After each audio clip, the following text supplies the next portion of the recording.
Nah niki fatai alhamdulillah lon-lon tapi innalillahi rada kenceng.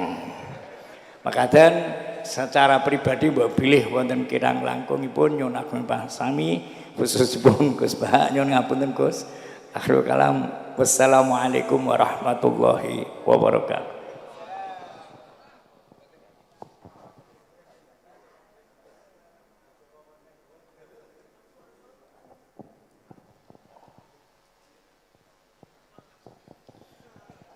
Kita dherekaken acara ingkang terakhir inggih punika mau'izatul hasanah sekaligus doa penutup ingkang badhe kasuwunaken dumateng Yai Bahauddin Nur Salim.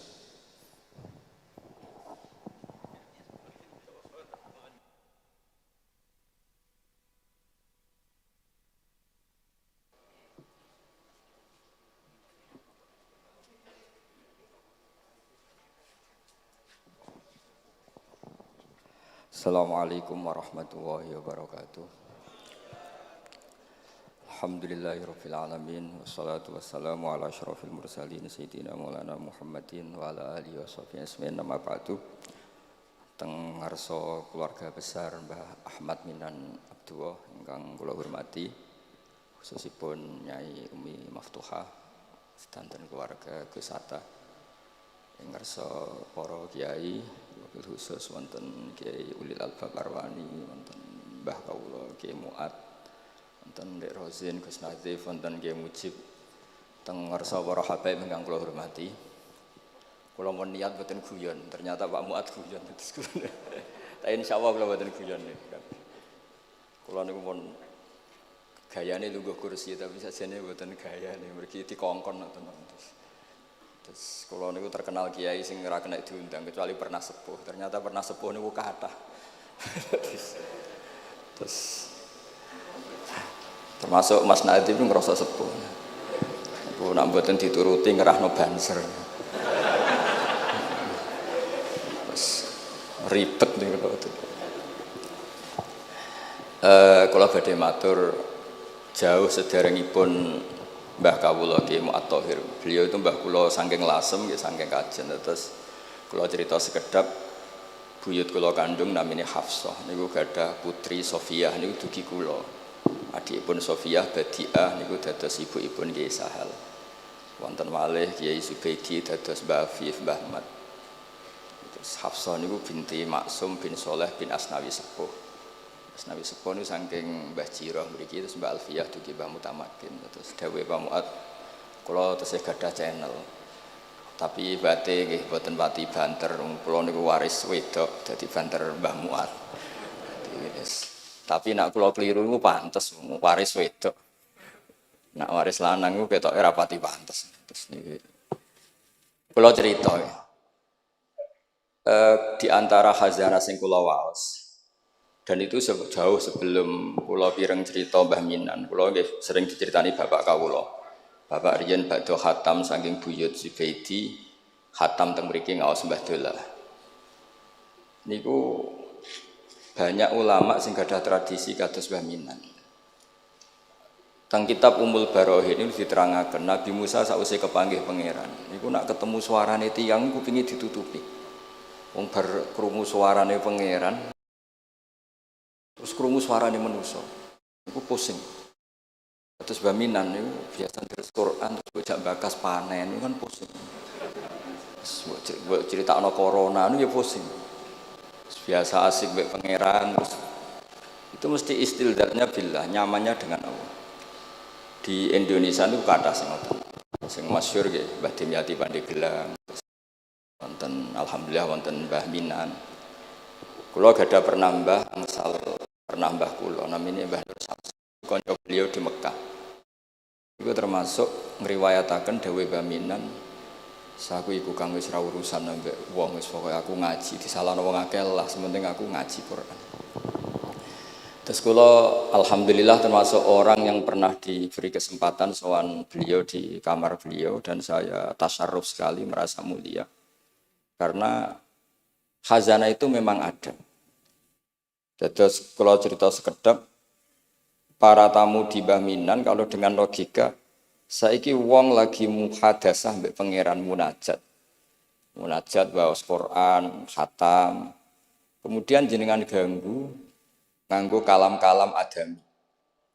Niku nggih cara hukum tirakat niku nggih batal kados salat niku nek omongan adami niku batal. Dados kathah orang-orang yang punya pilihan seperti itu, wahsyah, merasa ndak nyaman dengan makhluk. Ketika kula bahasakan mendengar suara Tuhan, itu tentu ini menjadi masalah dalam kitab tauhid karena laisa fi harfin wala sautin. Tapi ini pun jadi istilah dados istilah umum hatta yasma'a kalam Allah. Kula cerita tentang Imam Syu'bah. Imam Syu'bah niku lam yusfroh lahu firasun khamsina sana. Beliau itu enggak pernah lemean 50 tahun. Dan beliau khataman itu 24.000 kali. Bisa sampean bayang. Dan itu seringnya diwuduin wahid kados Sayyidina Utsman niku khatam Quran ngger badha Isya niku witire namung sak rakaat. Sayyidina Utsman itu satu-satunya sahabat kalau witir namung sak rakaat. Tapi sak rakaate Sayyidina Utsman itu khatam Quran. Nah, kita alhamdulillah saged niru sak rakaate. Nggih hebat. Kalau nate ngaos kitab Fathul Bari Sarahipun Bukhari. Ada kelompok tertentu yang mengkritik kita karena sering khatam deres esok, khatam sore, atau deres esok, khatam duhur. Bahkan yang profesional semaan kadang duwe rong cakepan. Duhur khatam, pindah terus nggih macam-macam lah wong kathah. Iki di sepuro pangeran. Sing jelas nak hasilnya lumayan di sepuro bojo lah. Kalau ndek kanca hafid niku penggaweane semaan nak cerita niku sampai apal dene nak wong belah sakmene, nak wong desa sakmene. Iku nak diundang wong desa susah ra karuan. Tak takoki lho kena apa? Beda Mas nak ngundang kula Mas. Tak pikir beda niku napane ngono. Ternyata nggih niku nes.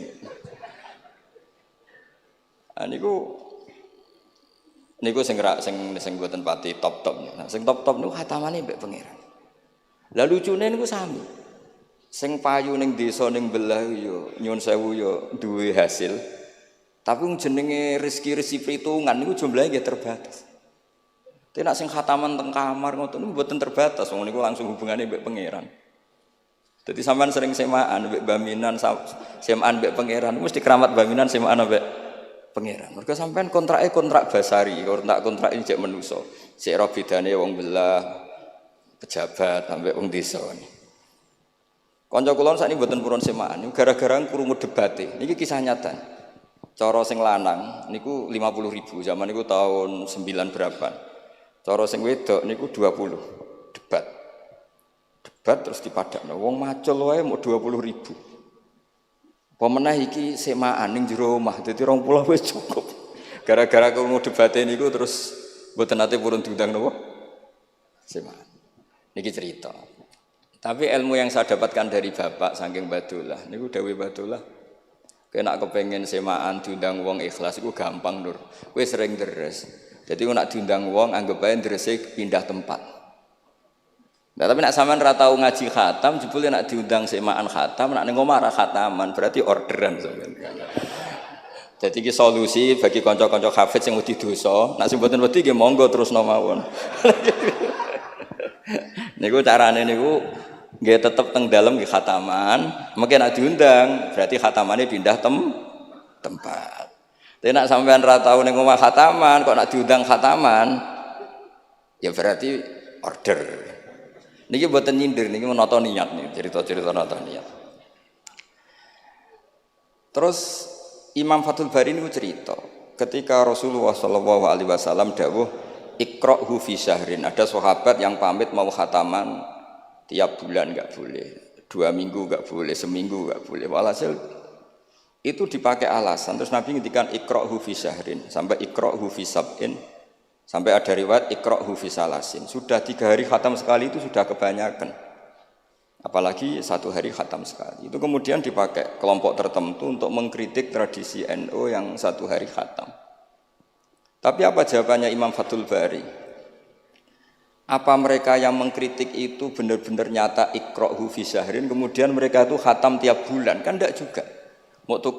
Oke, kamu kritik enggak apa-apa dari Imam Sinten Ibnu Hajar Al-Asqalani, tapi kamu juga harus baca iqra'hu fi syahrin tiap bulan benar-benar apa? Khatam. Iqra'hu fi sab'in. Memang benar-benar tiap 7 hari khatam. Niki ngritik sing khataman sedina tapi ya ora khataman tiap 7 hari. Jangan bakatnya nonton ngritik. Nah, terus Imam Fathul Bari cerita, a'rafun nas, orang paling tahu tentang yang dikehendaki Rasulullah Shallallahu Alaihi Wasallam tentu ashabu, beberapa sahabatnya. Dan ternyata Sayyidina Utsman itu setiap malam khatam.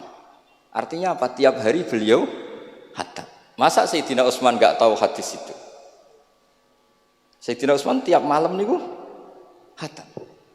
Imam Bukhari rawi hadal hadis yang meriwayatkan Nabi itu melarang khataman keseringan, yang meriwayatkan hadis iqra'hu fi syahrin, iqra'hu fi sab'in. Beliau itu tiap malam khatam Quran dan khusus Ramadan khatam 2 kali. Bukan karena order loh, memang benar-benar khatam. Jadi pagi khatam, indal iftar, nanti khatam lagi sampai indas sahur. Sehingga terus mulai sanad kula dugi Mbah Dola, dugi Mbak Arwani sedanten lewat orang tua saya, lewat guru-guru kita. Khataman tiap hari itu enggak punya akibat apa-apa. Karena itu ahwalu masyayikhina, itu sudah perilaku masaya-masaya kita. Terus niki yang perlu saya ungkapkan. Kemudian orang-orang yang kayak Mbah Minan itu ngalami toyul wakti. Gurunya Imam Sa'roni namanya Ali Al-Mursifi. Niki cerita tentang Sirajul Qori, saraipun Mandumah Satibi. Di antara keramatipun gurune Imam Sa'roni, niku satu hari itu khatam 360.000. Satu hari. Sampeyan iso bayangno 360.000. Niku boten sampean takwil paling kulhu pengganti Quran. Boten ya memang dibaca. Sampai muridnya Imam Sa'roni itu tanya, "Taqra'uhu bi harfin wa sautin?" Apa kamu baca dengan huruf juga ada suara jenengan?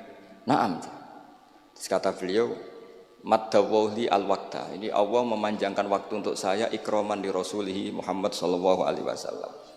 Jadi beliau ngalami toyul wakti. Toyul wakti itu waktu diringkas sedemikian rupa sehingga beliau baca itu dalam waktu 24 jam ya kayak mungkin bagi kita ratusan tahun. Namanya toyul wakti. Nah, kenapa itu bisa terjadi? Terus kata-kata sarahnya Satibi tadi Siraul Gorek, wa hadza amrun la tasa'ul uqul wa hadzuna minhu at-tasdiq. Ini sesuatu yang mungkin nalar kita tidak sampai, tapi sudahlah kita percaya saja.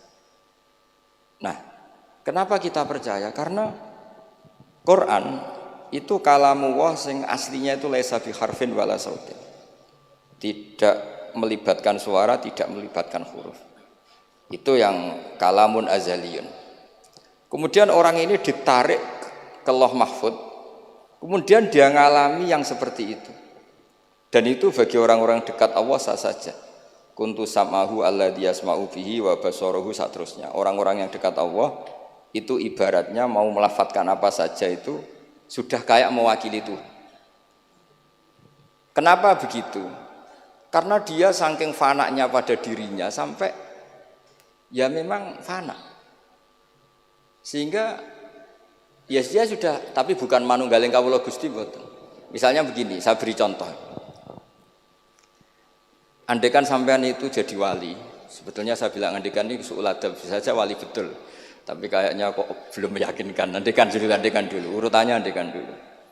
Kalau sampean jadi wali, itu enggak tahu bedanya antara ayam itu melahirkan telur atau telur lahir dari ayam dengan ayam itu lahir dari batu. Itu enggak tahu bedanya. Apalagi Nabi. Nabi itu malah enggak kepikiran kalau itu ada bedanya. Kenapa? Ketika kamu percaya kudrah azaliyah sing ghairu mahsurah, kamu percaya kudrahnya Allah Ta'ala itu tamah sempurna. Itu kan sampai mesti berpikir, memangnya ayam bisa bikin telur? Memangnya telur punya kemampuan apa untuk menjadi ayam? Jadi sampean tahu betul kalau ayam itu tidak ada kudrohnya sama sekali, tidak ada kemampuan sama sekali untuk melahirkan telur tercipta jadi ayam. Artinya apa? Meskipun sesuatu itu sudah adi, sudah biasa, tetap yang ada adalah kudratullah, bukan hukum adat yaitu ayam menelur. Sehingga seorang nabi itu misalnya Nabi Soleh ditanya, apa bukti mujizat kamu? Saya minta unta keluar dari batu besar ini. Dari Nabi Soleh, ya enggak apa-apa. Karena beliau itu tahu betul ketika unta lahir dari unta, itu memangnya unta bisa apa? Memangnya unta iso gawe unta, ayam iso gawe telur. Semua itu ada kudroh azaliyah, ada kudrohnya Allah. Nah wali dan apalagi nabi itu tahu betul itu. Sehingga ya, nggak ada bedanya. Misalnya para nabi sampean tanya, ayam bisa melahirkan telur, apa batu ini bisa melahirkan telur? Ya jawabnya bisa. Sehingga ya betul lah. Terus ada Naqatus Sholeh itu keluar dari apa? Batu. Dan Nabi Soleh biasa saja karena beliau memang nabi. Rasulullah ketika sahabatnya kelaparan, terus diundang Jabir, masakannya sedikit. Ya beliau bilang ini masakan harus jadi banyak. Ya banyak, untuk orang sekian ribu cukup. Ketika sahabat kurang air di padang Sahara gitu, sahabat bingung nyari air, Nabi malah sare, masyhur. Sare, terus ya santai aja ketika beliau dilapuri kurang air, terus ya sudah minum air dari sini, terus fana ba'al ma' min baini asabi'i. Karena Nabi itu orang yang tidak bisa didikte oleh hukum adat. Sehingga tidak terus ayam ini bisa melahirkan telur, berarti mungkin. Kalau batu enggak melahirkan telur, tidak mungkin. Terus kamu bilang ini mungkin, ini tidak mungkin. Itu kita kalau di matolek kan diajari. Padahal mungkin tidak mungkin berdasar hukum adat, bukan berdasar kudrohnya Allah Subhanahu wa ta'ala. Nah, orang-orang yang sudah begini, masalah rezeki juga gitu. Soalnya sementing para pangeran, masuk dimbarno pangeran. Akhirnya sudah, sementing muamalah mbek Allah. Makanya dulu ada cerita seorang Habib, dia enggak punya pekerjaan, terus setiap hari dia sholat, tiap pagi ngantor. Ternyata dia ke mushola atau ke masjid sholat. Terus kata Habib itu, ya Allah, semua orang yang kerja engkau gaji, maka saya ya harusnya engkau gaji. Iku yo terus sugih, tapi bukannya ditiru ora mergo. Dadi ndekne ape ngantor ya ora di kantor, wis ngantore ning masjid salat. Tapi ini enggak boleh gaya-gayanan loh, yang sudah makomnya seperti itu. Ora sampean gak makome ribet. Tapi ini cerita ya, kalau tak belajar Quran. Sehingga para nabi itu enggak kepikiran, misalnya Nabi Ibrahim itu enggak kepikiran kalau api itu bisa membakar, karena beliau tahu api apa punya ikhtiar, api apa punya irodah, punya kehendak, api apa punya cara yang diinginkan api itu untuk membakar saya, kan enggak juga, dia benda mati. Pasti itu murtangan Allah. Sehingga ketika beliau mau dibakar ya santai aja, beliau enggak tahu bedanya di sana sama di sini. Semua nabi itu begitu, ma kunta tadri mal kitab walal iman. Makanya semua nabi itu rata-rata ummi itu ya pokoknya sudah begitu. Makanya disuruh berdoa ya enggak mau. Kata malaikat Jibril, saya Jibril untuk nolong kamu. Tidak, saya tidak butuh kamu. Maksudnya kamu ngomong, nanti tak sampaikan ke Allah. Allah itu sudah tahu tanpa kamu. Hasbi min su'ali ilmuhu bihali. Itu Nabi. Nah, Rasulullah Muhammad SAW juga sama. Ketika mau perang Badar, itu kan musuhnya itu 1000 lah kira-kira gitu. Sahabat itu 300. Terkenalnya 313 sama dengan ashabi apa itu? Talut itu. Apa itu? Waqatala apa Daud, ashabi Daud itu. Itu Nabi ya santai aja. Padahal itu pedang satu dipakai orang 10. Sampai bisa bayangkan perang pedangnya gentinan. Tidak bisa kan? Tapi Nabi karena diutus Allah ya jalan saja. Ya santai. Karena bagi Nabi itu nanti ada kudratullah. Betul. Ternyata perang musuhnya 1000, musuh 300, yang satu perlengkapan lengkap, yang satu gentinan pedang. Perang ya dibaca sik nyelip pedang kalau musuh kan yo gak iso bayang. Singkat cerita terus masyhur itu Nabi terus berdoa. Ya Allahumma Allahumma intuhlik hadil isobat alam tu'bad ba'dal yaum. Walhasil terus ada pertolongan dari Allah. Artinya Nabi nganggep ini gak penting 300 apa 100. Orang menang itu ya karena biqudratillah. Begitu juga di perang Khandaq di. Sehingga Nabi itu pernah minta kakinya kambing. Kaki yang depan namanya dirok. Dirok itu 2 kan, namanya kaki depan itu dirok. Coba ambilkan dirok itu, ini ada tamu, diambilkan. Terus diambilkan lagi, ambilkan lagi satu, diambilkan. Terus ambilkan lagi, bukankah kambing diroknya hanya 2 ya Rasulullah? Andai kan kamu langsung ngambil, pasti tetap jumlah itu ada. Karena ketika Nabi ngendikan ini jadi konstitusi. Jadi kemana malaikat kudu melok ribet Nabi ngendikan.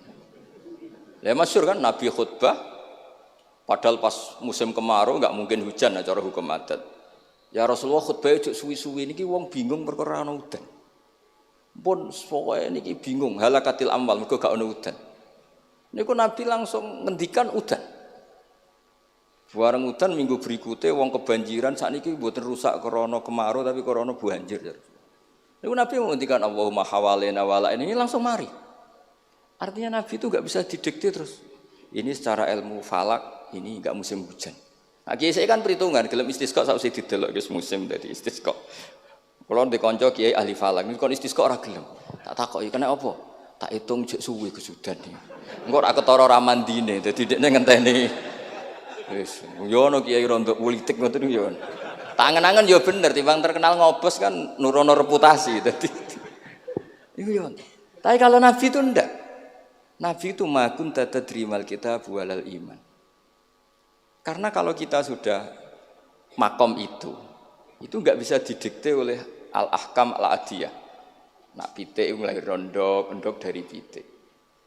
Makanya ketika ini kitab Al-Husunul Hamidiyah, hukum adat ini telah membodohkan kita lama sekali sehingga Anda tidak bisa percaya kudroh tamah.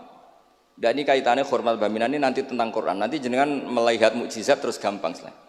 Terus kata Imam Al-Husunul Hamidiyah ngendikan umpama klungsu niku biji asem nih. Andai kan tidak pernah terjadi klungsu itu jadi asem yang besar. Kemudian buah, kemudian macam-macam lah ditabrak truk nganti yo masalah tenan. Terus itu enggak pernah terjadi. Terus akhbaru kamu birun, terus kamu diberi cerita orang ini klungsu ini bisa jadi pohon besar sekali suatu saat. Kamu pasti tidak percaya. Wah ini mohal, masa barang kecil jadi besar. Berhubung sering terjadi terus Anda bilang mungkin. Tapi pertanyaannya loh ketika mungkin itu kamu kan enggak ikut bikin. Loh namanya mungkin tidak mungkin kan kamu harus punya otoritas ikut bikin. Kamu kan enggak ikut bikin kok bilang ini mungkin yang ini tidak mungkin. Ketika itu sering jadi pohon besar Anda pun tidak berkontribusi kan? Kontribusinya siapa coba? Allah Subhanahu wa taala. Nah di sini terus para wali itu sudah mengabaikan itu semua. Jadi ya Nabi kalau mau mi'raj ya sudah terbang saja. Kayak Syekh Abdul Qadir Jilani kalau mau tawaf ya tawaf saja. Padahal beliau di Baghdad. Imam Nawawi itu di Damaskus. Tiap malam tuh tawaf. Padahal penerbangan 3 jam. Karena beliau gak roh beda nih. Ki adoh iku parku. Mbak Mutamakin kepengen teng Mekah ya teng Mekah mawon. Ra usah antri haji, paspore diurus. Kondo Mas Nadib kondo menak niku mboten usah ngoten. Mboten usah ngoten. Niki cerita wali mboten.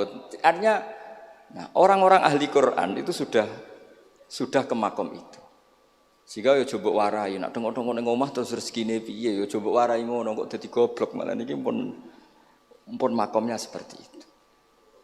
Dan kita harus berlatih. Kalau kita tidak berlatih maka ilmu ini akan hilang. Yaitu tadi, terus kita didikte hukum adat, seakan-akan hukum adat ini memenjarakan kita, memasung kita, kemudian kita sampai nanti ada mukjizat, Naqatus Soleh keluar dari As-Sakhrah, dari batu besar kita janggal, Nabi Ibrahim dibakar oleh api, kita apa? Janggal. Sebetulnya itu kalau pakai, makanya di Matolek, di semua pondok diajarkan, ada mohal akli, ada mohal apa? Adi. Kalau mohal adi itu ya sebetulnya tidak mohal, cuma secara adat itu jarang apa? Terjadi. Tapi kita harus mulai berpikir, dilatih. Ketika telur jadi ayam, memangnya dia punya ikhtiar kan enggak? Tetap di situ ada kudratullah. Lah kalau sama-sama kudratullah bedanya apa? Telur keluar dari ayam sama telur keluar dari batu. Kan sama-sama yang menentukan adalah Nah di sini ini latihan tauhid. Terus yang terakhir untuk sering baca Quran secara fasih, secara benar, secara apa? Ini saya cerita min haisul makna ya. Itu sesuatu itu dikembalikan pada yang punya. Saya beri contoh ya. Kalau sampean saya tanya, mik ini kan dari besi sama ini masker dari kertas, dari kain. Ini kuat mana? Pasti sampean menjawab kuat mik karena ini materinya dari apa? Tapi Anda salah. Artinya salah itu, ya semuanya itu cerdas tapi lagi setengah. Yang benar adalah, ya terserah jenengan Gus jenengan yang megang. Bisa saja ini masker tak rencanakan, tak awetkan, tak simpen, tak museumkan. Saya punya rencana menghancurkan mic ini. Berarti nanti awet mana? Dinosaurus itu konstruksinya lebih kuat, tapi Allah menghendaki habis-habis. Pitik sing ngono isak nganti saiki. Nah, kira-kira seperti itulah hukum Allah. Karena agama itu apa ciri? Ya mam biadi malakutu kulli syai'. Agama itu berkeyakinan kalau ya terserah yang punya. Jadi kalau di depan agama, kamu tidak bisa bilang ini lebih kuat timbang ini, tidak bisa. Tetap terserah yang Jadi kalau jenengan cerdas betul ditanya, mic ini sama masker kuat mana? Terserah jenengan. Atau kalau enggak, wallahu a'lam. Karena memang, iya apa artinya ini lebih kuat, tapi saya punya rencana menghancurkan. Tapi ini lemah, tapi aku punya rencana tak awetkan. Nah, seperti itu harus dilatih supaya kita terbiasa iman itu bil bayyinah dengan argumen-argumen yang kuat. Karena memang syaratnya iman menurut banyak ulama ya lam yakunil ladzina kafaru min ahlil kitab wal musyrikin munfakina hatta ta'tiyahumul bayyinah. Jadi sehingga semua rasul itu punya kecakapan itu. Makanya nanti kalau suatu saat jenengan dekat ajal, dekat apa, itu harus begitu juga dilatih. Ketika saya hidup ya tidak bisa mengatur kehidupan saya, cara kerja jantung, cara kerja organ tubuh kita. Sebenarnya kita hidup kan hidup saja, kita tidak tahu kenapa hidup. Tapi sawangane nak wis mangan menjaga kehidupan. Sawangane nak wis berobat menjaga apa? Kesehatan. Tapi kita bisa apa di depan kudratullah? Jadi harus dilatih terus. Karena ini ngaji bagi yang ahli Quran dan sekolah suwun adat kados Mbah Minan, Mbah Dimyati, beberapa ulama yang enggak keluar kamar itu mulai dulu juga ada. Itu juga satu manhaj karena sudah asik dengan Allah maka asing mengalami wahsah dengan yang lain. Tapi juga ada ulama yang milih kumpul orang banyak sehingga manfaati orang banyak. Dan menurut saya figur-figur di kajian itu sudah sempurna larnya. Ada model Mbah Dola, Mbah Sahal, Mbah Minan sendiri tertutup, tapi Ibu Umi Tuha sosialisasi qiraati kemana-mana. Sehingga ini pelajaran bagi kita bahwa pilihan dekat Allah itu variannya banyak. Yang penting ikhlas sambil terus belajar mendengarkan makalah-makalahnya ulama. Karena makalah ulama ini penting. Kita kalau nggak diwarai ulama itu tidak bisa cara berpikir bersanad. Saya sering didhawuhi Mbah Mun, ihdinas siratal mustaqim itu siratal ladzina an'amta alaihim. Kenapa tidak siratoka jalanmu ya Allah? Fa inna Allah ta'ala la ya'kul wa la yashrab wa la yanam. Allah itu tidak makan, tidak tidur, tidak apa-apa. Terus kita bisa niru apa, Pak? Tapi kalau siratal ladzina an'amta alaihim artinya thariqullah adalah dengan mengikuti orang-orang yang telah diberi nikmat. Jadi kita niru Mbah Dola, niru Mbah Arwani, niru orang-orang baik. Karena kita enggak bisa niru Allah. Makanya setiap Allah cerita orang kebaikan, cerita kebaikan itu pasti cerita aktor-aktornya. Ulaikal ladzina an'ama Allahu alaihim terus minan nabiyyin. Terus itu aja diceritakan keluarganya min dzurriyyati Adam wa mimman hamalna ma'anu supaya orang itu hormat sama leluhur. Saya kenapa cerita Mbah Mutamakin bukan tafakhur bin nasab bahwa kita soleh begini tuh barokahnya doanya orang-orang dulu min dzurriyyati Adam wa mimman hamalna ma'anu. Masih diteruskan wa min dzurriyyati Ibrahim wa Israil. Baru soleh secara umum yang tidak perlu nasab. Wa mimman hadaina wajtabaina. Jadi Allah menghormati nasab sampai seperti itu. Sehingga rata-rata orang-orang soleh itu ya babahnya soleh. Mosok turunane sing wakaf masjid, sing kiai puluhan tahun, kalah mbek wong sing dadaan dadi kiai. Yo ketoke ora pati fair ngoten. Niki mboten kok urusan kula fanatik nasab nggih. Tapi tetap ini bisa jadi kiai karena melok partai wa mimman hadaina wajtabaina. Tapi yo ketoke yo pantese yo rada antri lah, aja kok ngarep nemen-nemen nak. Ya mosok terus misalnya ora tau wakaf masjid, ora tau wakaf tanah, ngerti-ngerti kepengin mimpin. Sing masjid iku nyunatno maulid, nyunatno dibak, ndekne mimpine ku ngaramno maulid kalau dibak. Ya nak ngaramno iku nggih masjid dhewe, aja ning masjid iki kan ngoten kira-kira. Terus Allah itu saking reganine tiang-tiang soleh dulu itu sampai ketika cerita orang baik itu pasti cerita mbah-mbahnya. Wa kana abuhuma sholihah. Ketika ada orang diperhatikan Nabi Khidir itu pertimbangannya wa kana abuhuma sholihah. Itu dalam kitabnya Said Muhammad, abuhuma itu abuhu as-sabi'. Jadi bapak yang ketujuh dari Hulam ini, bukan bapaknya pas. Kayak Mbah Mutamakin sekarang sudah turunan keberapa, tapi barokahnya sampai sekarang. Jadi selalu ada cerita itu. Makanya disebut ta'allamu ansabakum matasiluna bihi arhamakum.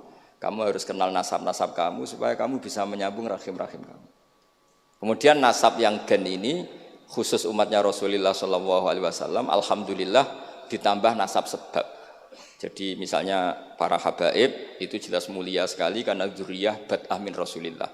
Kemudian ada nasab bisabab, yaitu karena iktidak bisunnati Rasulillah atau karena ngaji atau karena ilmu. Ini disebut kullu nasabin wasababin munqati'un yaumal qiyamah illa nasabi wasababi. Sehingga ada orang yang benar-benar ahli bait karena gennya kayak Sayyid Hasan, Sayyid Husain, tapi ada orang yang diaku keluarga Nabi karena amalnya kayak Salman Al-Farisi. Ketika beliau punya ide cemerlang di Khandaq, Nabi memujinya dengan apa? Salman minna ahlal bait. Jadi niki artinya gini, jenengan meskipun tidak keluarga Mbah Minan secara gen karena yang keluarganya ya tentu Mas Fatah dan saudara-saudaranya, tapi kita bisa menjadi keluarga beliau karena amal dan karena mahabbah. Nggih ngoten mawon nggih sing donga nggih ampun kula lah. Nurut mawon daripada niki bentrok nggih ribet. Wow, nak gak nurut itu Mas Nadib terus dikerano banser ning pun teng kanan kiri niku ribet niku panglima tertinggi napa? Udah wakili itu ketuane tapi semua yang jelas saged meremot. Nggih, monggo berdoa Al-Fatihah. A'udzubillahi minasyaitonir rajim.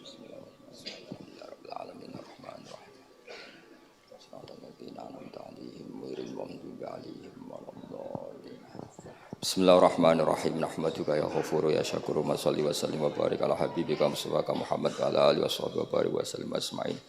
Allahumma ya ilahana ya wa bi barakatid da'ina ilaika wa barakatil mutawassilina ilaika bi jahi habibika Muhammad. Ighfir ya Allah limba Ahmad minan Abdillah salam wa ali darajatihi fil jannah wa barik fi ahlihi wa fi dzurriyyatihi ya Allah. Allahumma ya ilahana ya ij'alna ya aminin mutmainin alladzina la khaufun 'alaihim wa lahum yahzanun waj'alna salimin wa nimin mu'afin min kulli bala'in dunyal akhirah waj'al ya Allah himmatan al-ulya fi hadhihi ad-dar'i la kalimatika ya Allah hatta nakuna ya wa khudamatan li syariatika wa abnaina ya Allah wa abnaina fi khidmati syariatikal gharra al-bayda lailuha kana hariha ya Allah aqimna fi dzalika wa inna ala dzalika ya Allah Rabbana atina fid dunya hasanah fil akhirati hasanah wa qina adzabannar sallallahu alaihi sayyidina Muhammad sallallahu alaihi wasallam subhana rabbika rabbil izzati amma yasifun wa salamun alal mursalin alhamdulillahi rabbil alamin. Bismillahirrahmanirrahim.